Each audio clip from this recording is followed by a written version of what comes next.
great week. I tell you what, I have a special thing that for you this morning that basically it is in connection with the events that happened yesterday and over this weekend. We had the President's inauguration, and it was a wonderful kind of a thing, but there's also another special day that happened yesterday, and that was to recognize Dr. Martin Luther King for the efforts that he did and for the contributions that he made to all of us. I tell you what, I've got a person who put a lot of time and energy into something that I think that you might like to hear. I think that you know Henry Schwartz. Henry was our boy who was on the front board all last year. Where in the World is Henry? He's a person who's seen a lot more of the world than I've ever seen. But I think that probably one of the things that Henry did is he gained an appreciation for people. And so he's worked really hard on something here that I would like for you to take the time to hear. Henry, come on in. I think that he has somebody's speech that he would like to share with you. Go ahead, Henry. My name is Henry Schwartz, and I'm in 1-2 multi-age, and I'm memorizing the I Have a Dream speech by Dr. Martin Luther King. I say to you today, my friends, that in spite of the difficulties and frustrations of the moment, I still have a dream. It is a dream deeply rooted in the American dream. I have a dream that this nation will rise up and live out the true meaning of its creed.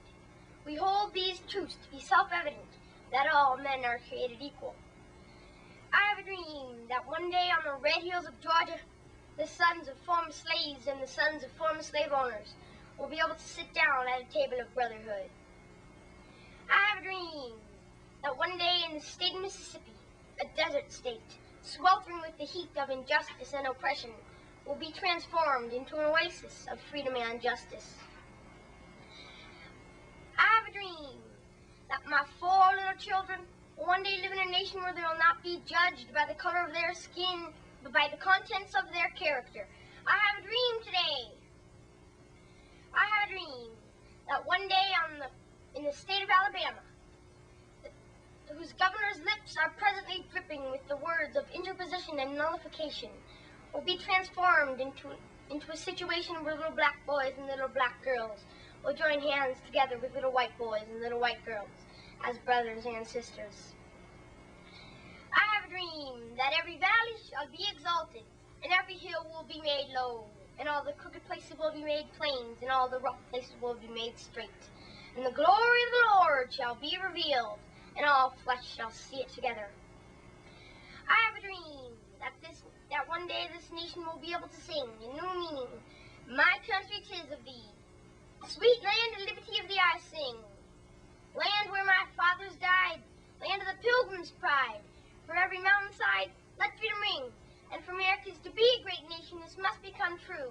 So let freedom ring from the prodigious hilltops of New Hampshire. Let freedom ring from the mighty mountains of New York. Let freedom ring from the heightening Alleghenies of Pennsylvania.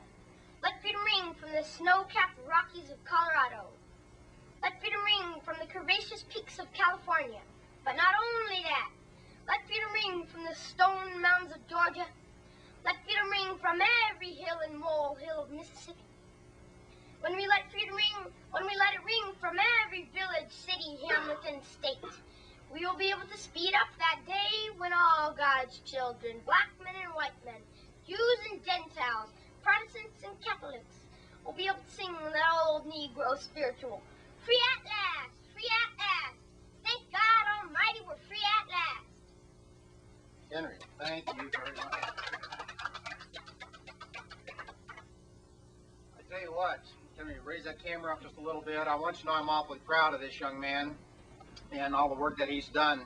You know, today I'm wearing a tie, and it's one of the Olympic ties of all the pins that were there, and it's another activity that kind of reinforced what Henry was talking about and what Dr.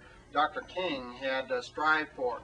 I think that as we begin working towards the same common kind of goal, that the place doesn't start out there just in the streets or in marches. That whole effort starts right here in our school and how you as an individual treat the people around you. Henry, thank you for doing that particular message. That was a special one. I hope that you people have a special week together, and I tell you what, we've had a guy who has really stepped forward and helped us to realize the value of all people and I think that we all need to be committed that way. Would everybody please stand for the pledge?